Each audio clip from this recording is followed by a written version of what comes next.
दोस्तों, मुंबई की हवा उस सुबह कुछ अलग थी। एयरपोर्ट पर जब ब्रिटिश प्रधानमंत्री का जहाज उतरा तो लगा मानो वक्त खुद पलट कर देखने आया हो। जिस देश ने कभी भारत को गुलाम बनाया था, या आज वही अपनी गिरती अर्थव्यवस्था को संभालने भारत की चौखट पर खड़ा था। बाहर ब्रिटिश झंडे लहरा रहे थे, पर अंदर माहौल बिल्कुल अलग था। स्टारमर के चेहरे पर वो चमक नहीं, बल्कि एक राहत भरी मुस्कान थी। ब्रेग्जिट के बाद ब्रिटेन की हालत डगमगा चुकी थी।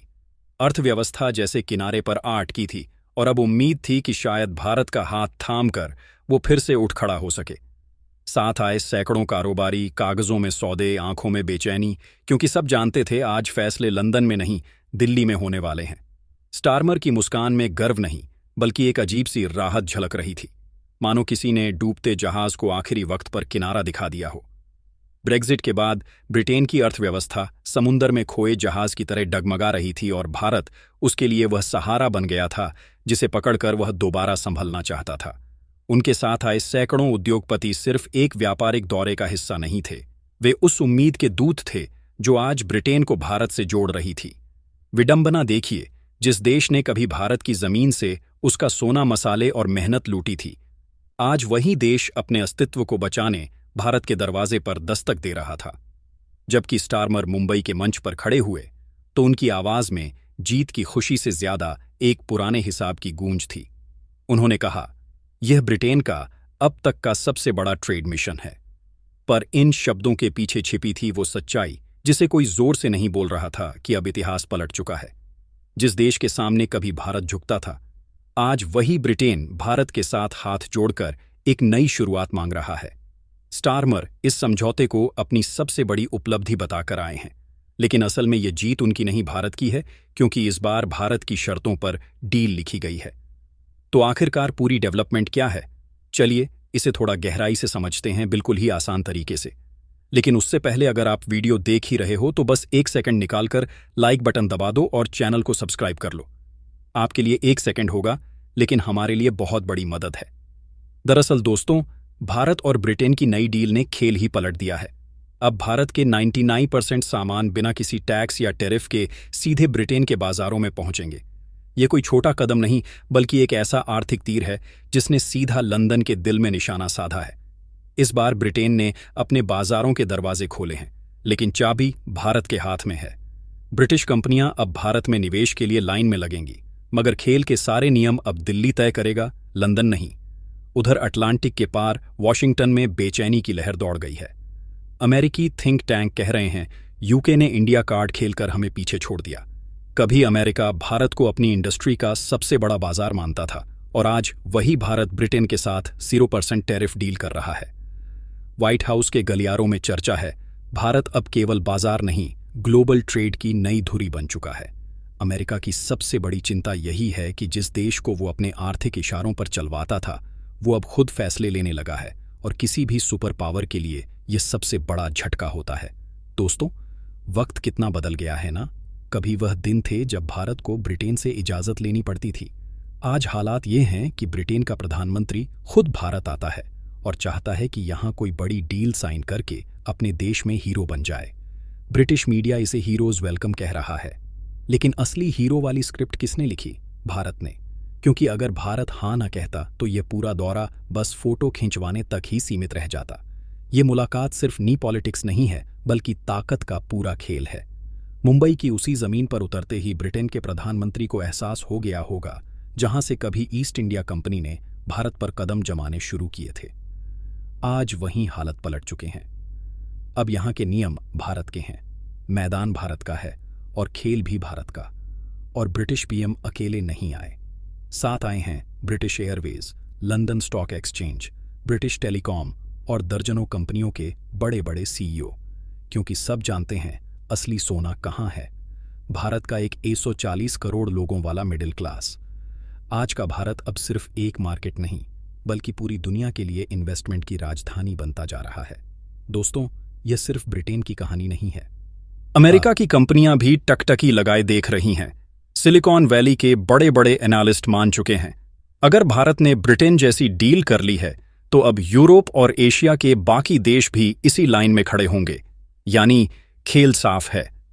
अमेरिका का दबदबा हिलना शुरू हो चुका है। इसीलिए अमेरिकी मीडिया इसे वॉशिंगटन के लिए वेकअप कॉल कह रहा है।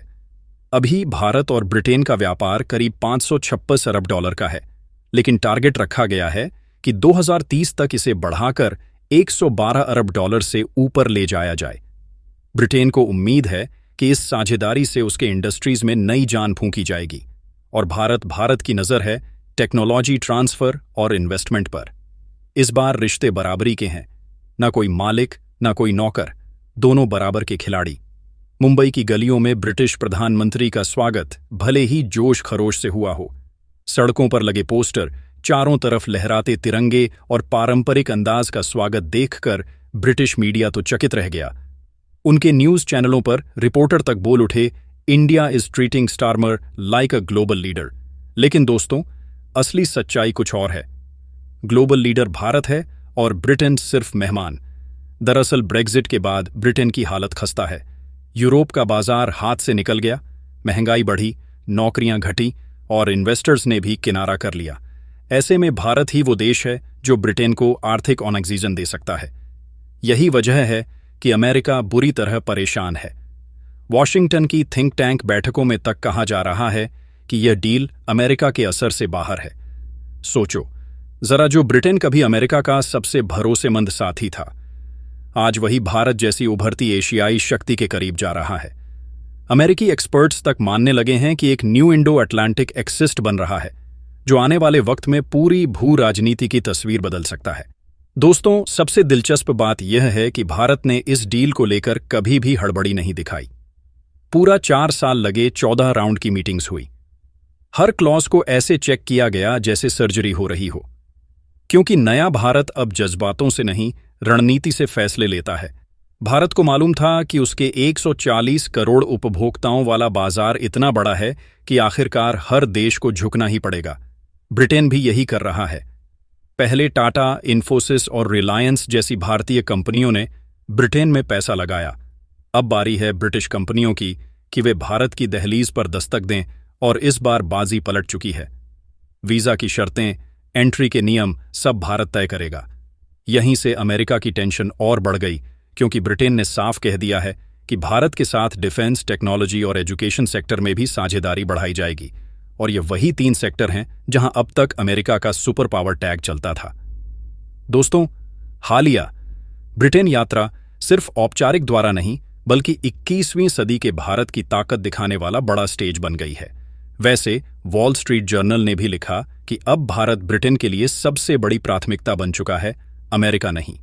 इसका मतलब साफ है, दुनिया अब समझ चुकी है कि भारत अब पीछे नहीं, सबके आगे चल रहा है। सोचिए, वही मुंबई की धरती जहां कभी ईस्ट इंडिया कंपनी ने भारत की गुलामी की पटकथा लिखी थी, आज वहीं ब्रिटेन भारत से व्यापार और साझेदारी का मौका मांग रहा है। इतिहास का चक्र उल्टा घूम चुका है। अब भारत देता है अवसर और ब्रिटेन मांगता है मौका, और अमेरिका वह बस दूर से देख रहा है, शायद थोड़ी जलन के साथ और चेहरे पर मुस्कान का झूठा मुखौटा। दोस्तों, यह साफ संकेत है कि 21वीं सदी का असली केंद्र अब नई दिल्ली है, न कि लंदन या वॉशिंगटन की स्टारमर के मुंबई आगमन के साथ ही भारत और ब्रिटेन के बीच व्यापार और तकनीकी सहयोग की संभावनाएं तेजी से खुलने लगी हैं। अब ब्रिटेन भारत को सिर्फ एक बड़ा बाजार नहीं, बल्कि तकनीकी और डिजिटल नवाचार का साथी भी मान रहा है। ब्रिटिश कंपनियां अब भारतीय स्टार्टअप्स में निवेश की ओर देख रही हैं और लंबी अवधि के प्रोजेक्ट्स जैसे स्मार्ट सिटी, बुनियादी ढांचा और इलेक्ट्रिक वाहन क्षेत्र में अवसर तलाश रही हैं। इससे साफ संकेत मिलता है कि भारत की आर्थिक ताकत और निवेश आकर्षण अब यूरोप के लिए भी प्रमुख बन गया है। इस बदलाव के चलते विदेशी कंपनियों की रणनीति बदल रही है। वे अपने निर्माण और सप्लाई चेन को भारत से जोड़कर यहां स्थायी निवेश और रोजगार सृजन के अवसर तलाश रही हैं। अब भारत सिर्फ बाजार नहीं, बल्कि वैश्विक निवेश का केंद्र बनता जा रहा है कि स्टारमर के मुंबई आगमन के साथ ही भारत और ब्रिटेन के बीच व्यापार और तकनीकी सहयोग की संभावनाएं तेजी से खुलने लगी हैं। अब ब्रिटेन भारत को सिर्फ एक बड़ा बाजार नहीं, बल्कि तकनीकी और डिजिटल नवाचार का साथी भी मान रहा है। ब्रिटिश कंपनियां अब भारतीय स्टार्टअप्स में निवेश की ओर देख रही हैं और लंबी अवधि के प्रोजेक्ट्स जैसे स्मार्ट सिटी, बुनियादी ढांचा और इलेक्ट्रिक वाहन क्षेत्र में अवसर तलाश रही हैं। इससे साफ संकेत मिलता है कि भारत की आर्थिक ताकत और निवेश आकर्षण अब यूरोप के लिए भी प्रमुख बन गया है। इस बदलाव के चलते विदेशी कंपनियों की रणनीति बदल रही है। वे अपने निर्माण और सप्लाई चेन को भारत से जोड़कर यहां स्थायी निवेश और रोजगार सृजन के अवसर तलाश रही हैं। अब भारत सिर्फ बाजार नहीं बल्कि वैश्विक निवेश का केंद्र बनता जा रहा है। अमेरिका के लिए यह स्थिति अब काफी चुनौतीपूर्ण हो गई है। वॉशिंगटन समझ रहा है कि भारत अब अपने फैसलों में स्वतंत्र और आत्मनिर्भर है, किसी दबाव के आगे झुकता नहीं। ब्रिटेन की सक्रिय भूमिका ने अमेरिका की एशियाई रणनीति पर नई चुनौती खड़ी कर दी है। यह समझौता सिर्फ व्यापार तक सीमित नहीं है। भारत के साथ यह फ्री ट्रेड एग्रीमेंट ब्रिटेन को व्यापारिक फायदे के साथ साथ राजनीतिक लाभ भी देगा। ब्रिटेन अब भारत को केवल एक बाजार के रूप में नहीं देख रहा बल्कि रणनीतिक और तकनीकी साझेदार मान रहा है। इस कदम से ब्रिटेन अमेरिका और चीन के बीच संतुलन बनाने में भी सक्षम होगा और भारत की बढ़ती ताकत को नजरअंदाज नहीं किया जा सकता। ब्रिटिश कंपनियां अब भारत के डिजिटल पेमेंट, आर्टिफिशियल इंटेलिजेंस और क्लाउड टेक्नोलॉजी में साझेदारी बढ़ाने को तैयार हैं। इस साझेदारी से सिर्फ बड़े शहरों में ही नहीं बल्कि छोटे उद्योग और स्टार्टअप्स में भी नई नौकरियां और नवाचार के अवसर पैदा होंगे। वैश्विक निवेश की नई लहर भारत के युवा उद्यमियों तक पहुंच सकती है और देश की स्टार्टअप इकोसिस्टम को और मजबूत बना सकती है। ब्रिटेन की यह पहल कृषि और खाद्य निर्यात में भी दिख रही है। भारतीय उत्पाद अब 0% टैरिफ के साथ ब्रिटेन भेजे जा सकते हैं, जिससे किसानों और ग्रामीण उद्योगों को वैश्विक बाजार तक आसान पहुंच मिलेगी। वहीं ब्रिटिश कंपनियां भारत में खेती, फूड प्रोसेसिंग और रिटेल सेक्टर में निवेश कर सकती हैं, जिससे स्थानीय अर्थव्यवस्था और ग्रामीण विकास को भी बड़ा फायदा होगा। अमेरिका की नज़र अब इस बदलाव पर टिकी है क्योंकि भारतीय नवाचार और व्यापार सीधे अंतर्राष्ट्रीय बाजार में असर डालने लगे हैं। ब्रिटेन और भारत की हालिया डील केवल व्यापार तक सीमित नहीं है, इसमें शैक्षिक और सांस्कृतिक पहलू भी शामिल हैं। ब्रिटेन के विश्वविद्यालय अब भारतीय छात्रों और रिसर्च प्रोजेक्ट्स में निवेश बढ़ा रहे हैं, जिससे हमारी युवा पीढ़ी को वैश्विक स्तर पर मुकाबला करने का अवसर मिलेगा। इससे भारत की टेक्नोलॉजी और नवाचार की क्षमता भी और मजबूत होगी। सिर्फ शिक्षा ही नहीं, यह समझौता सुरक्षा और रक्षा के क्षेत्र में भी अहम है। ब्रिटेन भारत को आधुनिक तकनीक, समुद्री और एरोस्पेस सिस्टम्स में सहयोग देने का प्रस्ताव दे रहा है। इससे हमारी सामरिक क्षमता बढ़ेगी और अंतर्राष्ट्रीय मंच पर भारत की रणनीतिक पकड़ और भी मजबूत होगी। बाकी दोस्तों, आपके हिसाब से क्या हमारे भारत को ब्रिटेन से यह समझौता करना चाहिए या नहीं? अपनी राय नीचे कमेंट बॉक्स में ज़रूर बताएं, क्योंकि दोस्तों आप सभी की राय हमारे देश के लिए बहुत ज़्यादा मायने रखती है।